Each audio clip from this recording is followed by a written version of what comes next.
এই নিউজটো চালোঁ, মাকজনীয়ে খুব হিয়াধুকাৰি কান্দিছে। কিন্তু যিজন পিতৃয়ে নিজৰ সন্তানক জন্ম দি লালন পালন কৰি ডাঙৰ দীঘল কৰিছে, সেইজন পিতৃয়ে কিমান অতিষ্ঠ হ'লে আচলতে নিজৰ পুত্ৰক ঘপিয়াই হত্যা কৰিব পাৰে, আপোনালোকে কওকচোন। এইগৰাকী মাতৃয়ে হিয়াধুকাৰি কান্দিছে। কিন্তু সেই পুতেকটোৱে কি কৰিছিল?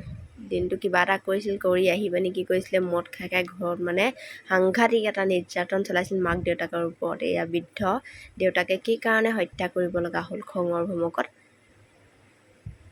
সেইকাৰণে সন্তানে চিন্তা কৰিব লাগে। মাক দেউতাকে এনেই তুলি তালি ডাঙৰ দীঘল কৰি থোৱা নাই। তেখেতলোকৰ কৰ্তব্য আছিলে মাক দেউতাকক ভৰণ পোষণ দিয়া, কিন্তু কি কৰিলে?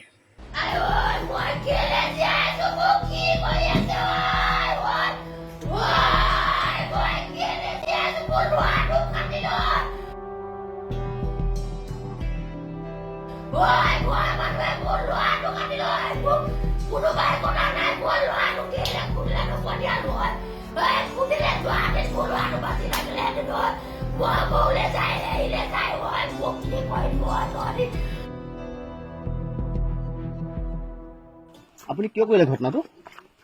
মোৰ সহ্য হ'ল কি কাৰণে ঘটনাটো বহুত খাই পিনি হয় হুলস্থুল কৰে। হয় হুলস্থুল কৰাৰ লগে লগে হয় আমাক থাকিবলৈ নিদিয়ে। হয় আপোনাৰ ল'ৰাটোৰ বয়স কিমান হৈছিলে? সি কিবা বিয়া পতা নেকি? সি কি কৰে এনে? মহ কেইটামান আছে। আপোনাৰ নামটো? ৰমেন বৰুৱা। ৰমেন বৰুৱা। তাৰ নাম কি? দীপু বৰুৱা। ঘটনাটো মোক ইয়াৰ পৰা ল'ৰাজনে ফোন কৰিলে ৰাতিপুৱা 5:11।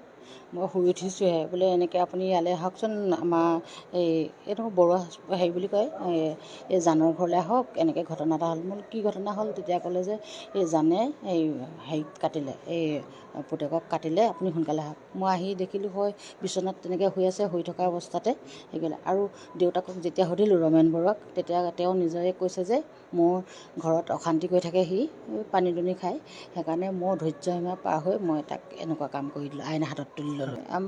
আমাক কৈছে আৰু বোলে সদায় আজি বছৰ ধৰি অশান্তি কৰি আছে, মদ খাই 12টা বজাত ঘৰলৈ আহে, আমাক শুবলৈ নিদিয়ে, ঘৰৰ পৰা উলিয়াই দিয়ে, ওলাই যা বুলি। ঘটনাটো ৰাতিপুৱা শুই থকা অৱস্থাতে দেউতাই ভাইটিক আঘাত কৰি হত্যা কৰিলে। ক্ৰী সংক্ৰান্তত ক'বলৈ গ'লে ছাৰ, ভাইটিয়ে অলপ ড্ৰিংকছ কৰে। ড্ৰিংকছ কৰি সি অলপ ঘৰখনত অশান্তি কৰি থাকে। মা দেউতাকক অলপ তিৰস্কাৰ কৰে ধৰক। তাৰপৰা দেউতাকো অলপ অকথ্য কথাই গালি গালাজ কৰে। তাৰপৰা সেইবিলাক সংক্ৰান্ততে দেউতাই অলপ মানসিকভাৱে ভাগি পৰিছিলে। দেউতাই অলপ বহুত দিনৰ পৰা এক মাহমানৰ পৰা মানসিকভাৱে অলপ হেৰি হৈ আছিলে সেই অত্যাচাৰ তাৰ অত্যাচাৰতে। মূলভূত এইটো সুৰাৰ কাৰণে হয় ছাৰ। সি কালি সুৰা কৰিয়ে আহিছিলে। তাৰপৰা আহি পিনে দেউতাৰ লগত অলপ দেউতাক অলপ তিৰস্কাৰ কৰা দি কৰিছিলে।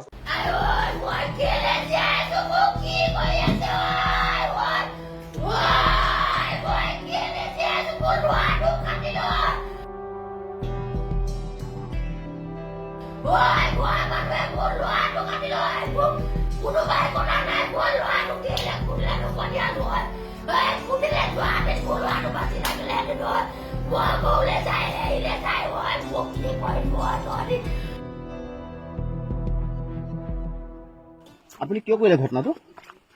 মোৰ সহ্য হ'ল কি কাৰণে ঘটনাটো? বহুত খাই পিনি হয় হুলস্থুল কৰে। হয় হুলস্থুল কৰাৰ লগে লগে হয় আমাক থাকিবলৈ নিদিয়ে। হয় আপোনাৰ ল'ৰাটোৰ বয়স কিমান হৈছিলে? সি কিবা বিয়া পতা নেকি? সি কি কৰে এনে? মহ কেইটামান আছে।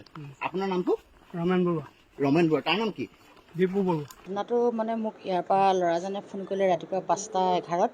মই শুই উঠিছোঁহে, বোলে এনেকৈ আপুনি ইয়ালৈ আহকচোন, আমাৰ এইটো বৰুৱা হেৰি বুলি কয়, এই জানৰ ঘৰলৈ আহক, এনেকৈ ঘটনা এটা হ'ল। মোৰ কি ঘটনা হ'ল? তেতিয়া ক'লে যে এই জানে হেৰিত কাটিলে, এই পুতেকক কাটিলে, আপুনি সোনকালে আহক। মই আহি দেখিলোঁ হয় বিচনাত তেনেকৈ শুই আছে, শুই থকা অৱস্থাতে সেইবিলাক। আৰু দেউতাকক যেতিয়া সুধিলোঁ ৰমেন বৰুৱাক, তেতিয়া তেওঁ নিজে কৈছে যে মোৰ ঘৰত অশান্তি কৰি থাকে, সি পানী দুনি খায়, সেইকাৰণে মোৰ ধৈৰ্য সীমা পাৰ হৈ মই তাক এনেকুৱা কাম কৰি দিলোঁ, আইন হাতত তুলি ল'লোঁ।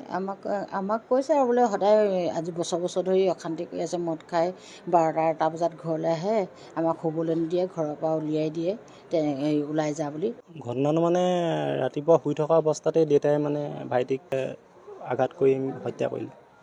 ক্ৰী সংক্ৰান্তত ক'বলৈ গ'লে ছাৰ, ভাইটিয়ে অলপ ড্ৰিংকছ কৰে। ড্ৰিংকছ কৰি মানে সি অলপ ঘৰখনত অশান্তি কৰি থাকে। মা দেউতাকো অলপ তিৰস্কাৰ কৰে ধৰক, তাৰপৰা দেউতাকো অলপ মানে অকথ্য কথাই গালি গালাজ কৰে। তাৰপৰা সেইবিলাক সংক্ৰান্ততে দেউতাই মানে অলপ মানসিকভাৱে ভাগি পৰিছিলে। দেউতাই অলপ বহুত দিনৰ পৰা এই 1 মাহমানৰ পৰা মানে মানসিকভাৱে অলপ হেৰি হৈ আছিলে মানে সেই অত্যাচাৰ হেৰিত মানে তাৰ অত্যাচাৰতে। মূলভূত মানে এইটো সুৰাৰ কাৰণে হয় হয় হয় ছাৰ, সি কালি সুৰা কৰিয়ে আহিছিলে। তাৰপৰা আহি পিনে দেউতাৰ লগত অলপ মানে দেউতাক অলপ মানে তিৰস্কাৰ কৰা দি কৰিছিলে।